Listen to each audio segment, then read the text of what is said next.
Hey, Daniel here, financial advisor and operations consultant. I was just talking to a business owner, and we were on this topic of retirement. He's in his later 50s and he wants to retire really soon. And I said, okay, great. Let's tell me a little bit more about your financials.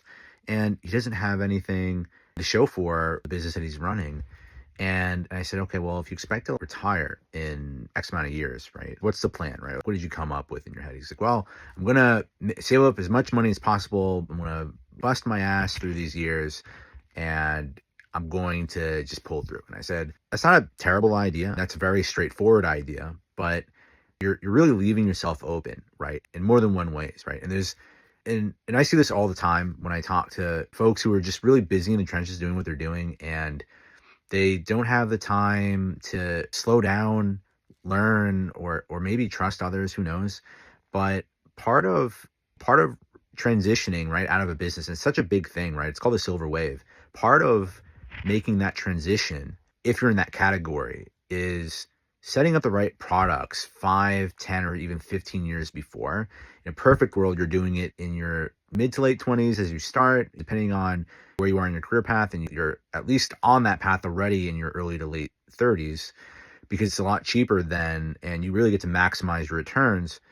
And it's tough, right? There's a lot of folks who just don't know that these products are available to them. There's strategies to help them, or help you if you're in the situation, transition out of your business, retire with some kind of income, right? Because you have to make that income last 50, 10, 20, 30 years, really. You have to look at the forecast and really understand your runway on the income that you need, right, annually, right? Really understand how much you want to live off of. And so if you say, hey, I want to live off 100K, 60K a year when I retire, okay, great. Well, it's not just going to magically happen, and you might have to rely on Social Security. That might be an option.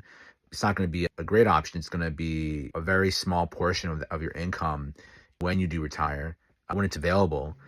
So it just goes to show there's more planning that is needed besides just winging it. And if you're in this position, I would recommend doing some kind of a deep dive there and understanding what's necessary beyond just working smart, putting your money in the right places for it to grow, and products that are going to give you those returns for the rest of your life.